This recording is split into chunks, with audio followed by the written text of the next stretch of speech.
Bonjour tout le monde. Alors je vous présente aujourd'hui le jeu, l'oracle qui s'appelle The Literary Witches. Donc c'est un jeu de 70 cartes qui a été écrit par Taisia Kitaiskaya et illustré par Cathy Oran. Alors c'est sorti aux éditions Clarkson Potter. Donc c'est un éditeur américain qui est basé à New York. Donc le jeu, apparemment le copyright il est de 2017 et 2019. Donc je pense qu'il y a eu deux éditions différentes. Et ici ça doit être la deuxième édition, donc l'édition de 2019. Alors ce jeu est toujours édité. Il a un très joli coffret qui a une texture particulière. Alors je sais pas si on le voit à la vidéo, mais vous savez, il a comme, ça fait presque comme du tissu. On sent plein d'aspérité et de relief sous les doigts. C'est très agréable en fait, je trouve. Alors les couleurs sont très sympas comme vous pouvez le voir. Donc on a un livre, un petit livret. Donc c'est le guidebook. Très joli, c'est très fin. Donc c'est en anglais par contre, bon, je ne l'ai pas précisé, mais voilà, l'éditeur est américain. Le jeu n'existe pas en français. Alors la créatrice explique en fait que les cartes sont basées sur Literary Witches, A Celebration of Magical Women Readers. Donc c'est un livre qui avait été écrit par Taisia Kitaiskaya et Katie Oran. Donc du coup peut-être que l'édition 2017 dont il est question, c'est pas vraiment le jeu qui a été réédité, peut-être que c'est la date de sortie du livre en 2017 et le jeu qui est sorti en 2019. Donc ça c'est à vérifier parce que j'ai pas pensé à regarder. Donc en fait elles ont créé un livre et donc suite à ce livre elles ont sorti donc ce jeu. Donc ce jeu qui utilise 30 qui met en image 30 auteurs de livres, donc ce sont les sorcières, ici appelées comme ça, et il y a en plus 40 nouvelles peintures, enfin nouvelles illustrations qui sont inspirées des images du livre original, donc le livre qu'elles ont sorti en 2017. Donc c'est le matériel des sorcières.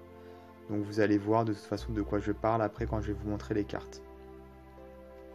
Donc on a donc des références à des auteurs et on a en plus des cartes complémentaires pour tout ce qui est matériel et objets. Donc ensuite on a finalement des petits tuyaux, des façons de tirer les cartes avec donc des méthodes de tirage ici. Le papier j'aime beaucoup, on dirait du vieux papier, j'aime bien.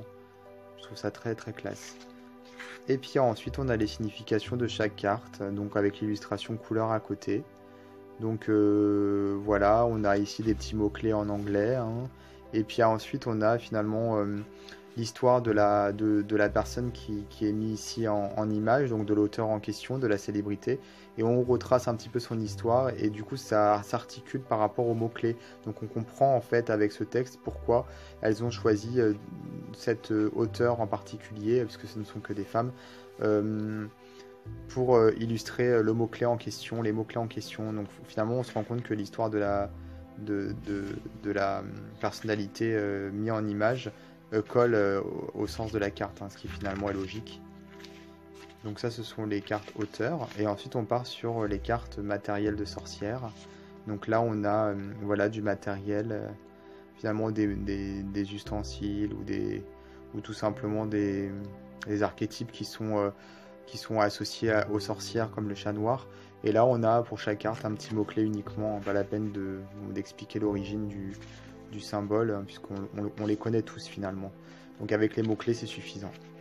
Donc voilà, donc en fait je pense que toutes les illustrations qu'on retrouve dans les cartes étaient dans le livre original, autant finalement les portraits des auteurs, puisque c'était ça le but du livre je crois. Moi je ne le possède pas mais c'est ce que j'ai compris. Mais en plus le livre était illustré avec des petits, voilà, des petits trucs à droite à gauche, comme vous pouvez le voir pour le matériel ici dans les cartes, les 40 cartes du jeu. Et donc elles ont repris également les illustrations pour faire des cartes. Alors, on a pareil ici une texture. Alors, ça se voit un peu avec les reflets. On a l'impression que le papier est tissé. On le sent au niveau du toucher. C'est super sympa. Moi, j'aime beaucoup. Il y a très peu de jeux qui ont cette texture. Avec les reflets, là, on voit bien, vous voyez, il y a des traits en fait, un peu partout. C'est tissé presque, on dirait du tissu. Et on a cette texture sous les doigts qui est très agréable. Elles sont un petit peu brillantes. Elles sont très épaisses, vraiment. Enfin, très épaisses. Faut pas exagérer, mais elles sont épaisses, quoi. En gros, elles sont bien, quoi. Vraiment de bonne qualité. Et donc, on a, voilà, ici la personnalité en question avec finalement le mot-clé principal de la carte. Moi, je trouve ce jeu super original, vraiment très sympa.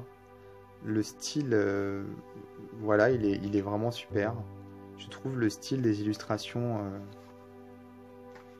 très original. Et en plus, un coffret vraiment très joli. On a l'impression d'un truc un peu, je sais pas, un peu vintage. Même dans le style finalement des dessins.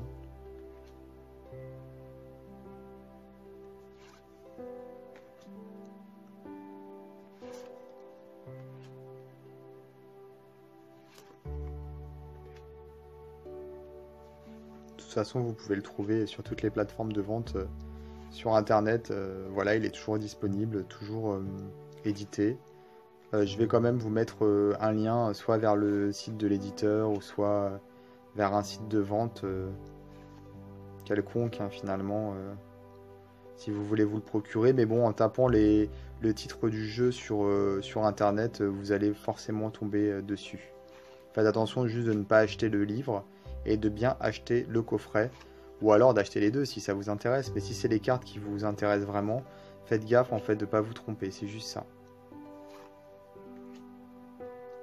C'est super sympa, il y a beaucoup de références un petit peu à la magie en fait, comme si toutes ces sorcières faisaient toutes partie d'un coven, du même coven. Je trouve ça vraiment sympa quoi, original et les couleurs en fait elles sont très, je sais pas comment expliquer, mais elles sont très crème en fait, très grises, taupe, noire. Il y a un côté un petit peu comment expliquer, c'est pas vif en fait. Et je trouve que ça colle parfaitement. Alors j'aime beaucoup les couleurs très vives et tout ça. J'aime beaucoup les oracles qui sont colorés ou les jeux qui sont colorés. Mais là, le côté un peu terne, voilà, c'est le mot que je cherchais. Il colle parfaitement à l'oracle et c'est pas négatif du tout. C'est pas genre terne dans le sens négatif, au contraire. Il y a un côté vraiment doux finalement, une sorte de douceur. Donc là, on retrouve voilà les cartes matérielles qui sont dans un autre style, mais qui sont tout aussi sympas, je trouve. Et en plus, voilà, il y a une cohésion entre les deux catégories de cartes. Puisque même si c'est un style différent, on retrouve quand même un peu la même idée.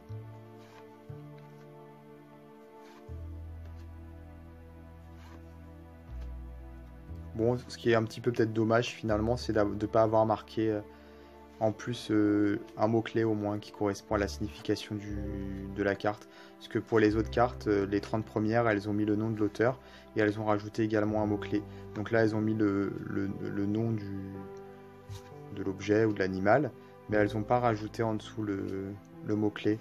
Donc bon, ça oblige un petit peu quand on ne connaît pas à regarder dans le livre. Mais bon, tant pis, hein, c'est pas très important. Heureusement, tout est mentionné ici, donc on n'est pas non plus livré à soi-même.